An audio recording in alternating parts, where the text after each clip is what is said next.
Marital rape. Marital rape. What's your take on that? That's not the future and that's not the life I would want any girl to have. क्योंकि बहुत ही ज़्यादा सपनों से आप शादी करते हो to hope that they are going to equally be invested in you, be a part of your growth as a person and give you a very happy, safe life.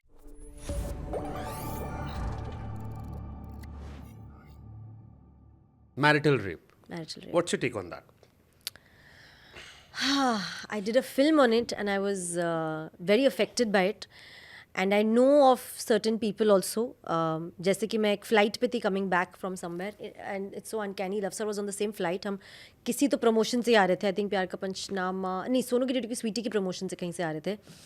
And there was a girl on the flight who saw me and wrote a long note and sent it to me, saying that she was in a bad marriage where she was raped by her husband every night and she couldn't get out because nobody supported her. And she watched Akashvani, only watched Akashvani, picked up her bags and left. Then she studied and now she's the CEO of a very big company and she's very happy. And she had the courage to walk out of that marriage only after watching our film. I read that note and I went to her and I said, wait, the director of the film is also on this flight. And I have gone to Love Sir's seat and said, sir, meet Vani. I've actually said that. I said, sir, meet Vani. So it connected a lot with me because that's not the future and that's not the life I would want any girl to have. क्योंकि बहुत ही ज़्यादा सपनों से आप शादी करते हो to have a life with someone, to have a partner with someone, to hope that they are going to equally be invested in you and be a part of your growth as a person and give you a very happy, safe life. But then you're not feeling safe in your own house and in your own bed. But which जैसे just- मैं अगर इस topic क्योंकि इस topic को ये बहुत serious topic है और ये बहुत ही अच्छा टॉपिक था जिस पर और ज़्यादा चर्चा होनी चाहिए थी. तो मैंने कुछ क्वेश्चंस रखे थे कि क्या शादी के बाद कंसेंट की अहमियत खत्म हो जाती है?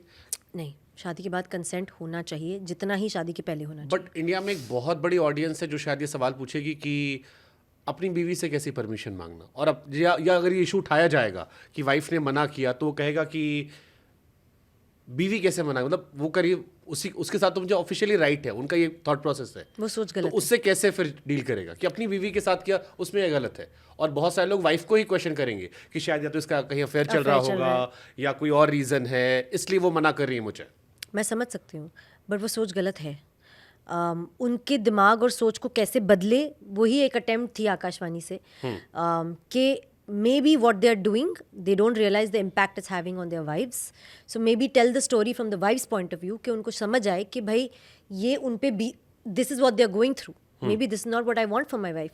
तो जो समझदार इंसान होगा जो एक्चुअली उस इंटेंशन से नहीं कर रहा होगा शायद वो बदल जाएगा, शायद वो अपने आप को करेक्ट करे. I think that's what the power of cinema is. That's what we are trying to do. That's what we try to do in Akashvani. मतलब मैं मेट्रो सिटीज अगर हटा दूं, मेट्रो सिटीज में लोग काफ़ी रिलेशनशिप्स में जाते हैं शादी के पहले, वो समझते हैं चीज़ों को. बट अभी भी छोटे शहरों में एक थॉट प्रोसेस है कि शादी मतलब परमानेंट कंसेंट मिल गया, जानती हूँ, समझती हूँ. शादी हो गया मतलब अब बच्चा पैदा करो और एक वाइफ है तुम्हारी, ये तुम्हारी अपनी बीवी है. That how goes on. तो फिर इसमें कैसे डिफरेंशिएट करो कि ये रिश्तों में प्रॉब्लम भी कर सकता होगा, ये कैसे, क्योंकि बहुत थिन लाइन है. नहीं, सोच ही गलत है ना. इसमें मैं थिन लाइन या थिक लाइन कहाँ से कंसिडर करूँ? ये सोच ही गलत है. अगर आपने शादी किया थिंकिंग आपको अब ऑफिशियल परमिशन है to do whatever, that is not why you got married. Do you know what the whole idea of a marriage is? Do you know what the constitution of marriage is? Do you know why there is a system in place? But जैसे marital rape को अभी भी अपराध नहीं माना गया India में. समझ सकती हूँ मैं and I completely understand because I know when the law was passed and what was happening because I'd done a film on it so I'd read on it. और बहुत सारे कई बार and it saddens me. It saddens बहुत me. बार मैं जब कई सारे statement पढ़ता हूँ अलग अलग कोर्ट के तो वो भी कहते हैं इस चीज़ को, मतलब उसको डिनाई नहीं करते कि ये अपराध है. और इंडिया लॉ के हिसाब से चलता है, तो अगर लॉ ये नहीं कह रहा है कि ये, तो I can only hope and pray that there is a tomorrow and a better tomorrow जहाँ इसको अपराध माना जाए, जहाँ इसके लिए पहल की जाए एक लड़की की तरफ से, एक वाइफ की तरफ से, जहाँ ये सोच बदली जाए, जहाँ at least the girl has the right to get up and say I am leaving and I am going to complain and I am going to stand for me. I am not going to take this lying down. Literally I am not taking this is lying. पर research की थी इस film करते वक्त? हाँ जी, love sir, मैंने, कार्तिक ने, हम सब ने बहुत इस चीज़ पे डिस्कशंस किए थे, कॉन्वर्सेशंस किए थे.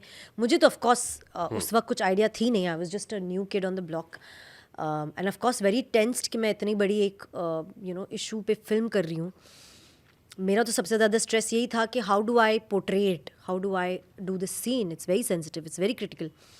हम एक लाइन क्रॉस नहीं करना चाहते जहाँ प्रीची हो जाए, हम एक वो लाइन नहीं क्रॉस करना चाहते जहाँ ऑफ हो जाए. हम एक ऐसी तरह से बोलना चाह रहे थे कि बात समझ भी आ जाए और जो जिन पे बीती है उनका भी हम करेक्ट तरह से इमोशन और दर्द तो दिखा जैसे पाएं. मान लो कोई महिला हो जो शादीशुदा हो, वो मैरिटल रेप का शिकार हो रही है, आपने फिल्म बनाई, आप उसके पहुंच सकोगे इंडिया में, क्योंकि कानून तो है नहीं इसके खिलाफ, कानून उसकी नज़र में वो अपराध नहीं है, जी. तो वो कैसे हेल्प ले सकती, क्या करना चाहिए उसे आपकी आपकी नज़र में फिर?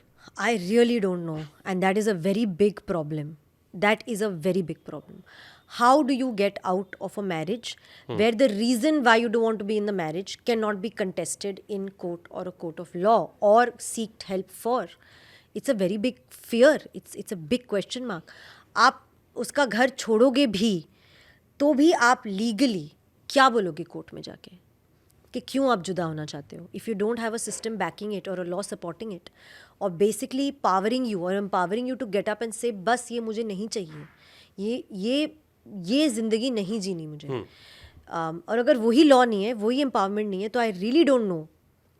मैंने इस टॉपिक पे और सोचना शुरू किया, और जब मैं प्रिपेयर कर रहा था तो मुझे लगा कि अगर मैरिटल रेप को मान लो अपराध घोषित कर भी देते कि एक अपराध करते हैं, तो क्या शादी के इंस्टीट्यूशन को ये कमज़ोर नहीं कर देगा? क्योंकि हमने डावरी को अपराध बनाया तो बहुत सारे पुरुष ये आरोप लगाते हैं कि उसका मिसयूज़ हो रहा है, वो तो विजिबल है, इसमें तो कुछ विजिबल आपको ऐसे पता भी नहीं चलेगा, कोई दो लोग सेपरेट हो रहे हैं, एक्यूजिशन ज़्यादा बढ़ जाएंगे, तो फिर इसका सोल्यूशन क्या होगा? क्योंकि कोई तो सफ़र कर रहा है. बट शुभांकर, ये तो अब आप जो सवाल पूछ रहे हो, आप कह रहे हो इंसान कैसा है.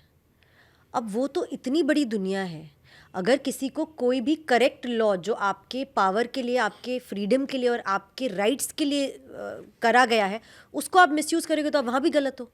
तो आप इंसान क्या हो, उससे एक general nation on a whole के लिए आप एक लॉ पुल बैक नहीं कर सकते हो ना. Means you can not deprive a victim because somebody else is going to misuse that. वो इंसान गलत है जो मिसयूज करेगा उस लॉ को. Your job is to empower the victim to say I need this law to be able to fight my own battle. अभी वो थिन लाइन नहीं कि वो तो ब्लैक एंड वाइट है सर, वो तो इंसान ही गलत है जो मिसयूज करेगा, वेदर इट्स अ गर्ल और a boy. She is wrong if she is wrong, if she is misusing it then she is a wrong person. जैसे इस बीच में बहुत सारे केसेस आए हैं, ये सेंसिटिव टॉपिक, इसलिए एक दो क्वेश्चन मैं कर ले रहा हूँ. बहुत सारे केसेस आए हैं जहाँ पर पुरुषों ने भी सुसाइड किया है जी. और उनका ये कहना होता है कि आजकल एल्मिनी का जो कॉन्सेप्ट चला है, और अब बहुत सारे पुरुष भी खुलकर आ रहे हैं, कईयों ने वीडियोस बना के देन सुसाइड किया, एंड ही कोटेड कि पुरुष भी एटीएम नहीं है, कि आपने main go for beauty, women go for stability, जो एक पुराना कॉन्सेप्ट रहा है, और उसमें शादी हुई, एक्यूज़ किया, फिर बाहर चले गए, फिर एल्मिनी दी. वो भी कहते हैं यार, किसी को एम्पावर करने के चक्कर में अगर वीक को बहुत एम्पावर कर दोगे तो वो दूसरे फायदा को हो मिसयूज जाता कर है. लेगा. मैं समझ सकती हूँ, but now that is the dichotomy of a big nation on large, जहाँ अच्छा है वहाँ इक्वली बुरा है. तो अब वो बैटल ऑफ किसको ज़्यादा किसको कम, कहाँ एम्पावरमेंट करो, कहाँ पीछे खींचो, कैसे करोगे आप line draw? I am genuinely at a loss of understanding how are you going to draw that line. आप कहाँ सही को सही और गलत को गलत कब बोलोगे? आप कब वो पावर्स दोगे कि किसी का सही भी सही नहीं बनता और किसी का गलत भी सही बन जाता है? कब कैसे करोगे आप? Okay, are you feminist? I don't know. Is there a yes or no for it? मैं आपसे पूछना चाह रहा हूँ ये बात. I don't know if there is a yes or no in my life for it. I live by my own rights and I live by my own mind and my own understanding. My choices are mine. They don't depend on another man if that's what it has to be. They don't depend on validation from, say, the other gender, if that's what you mean. Does that make me a feminist? I don't know. Do I feel like there are things that are not equal or I face a slight discrimination because I'm a woman or a girl? Yes, I do. That feeling, does that make me a feminist? I don't know. I can't just call myself a feminist because that term exists and it's used largely. I want to associate with the right meaning of it. I want to connect to the right use of it.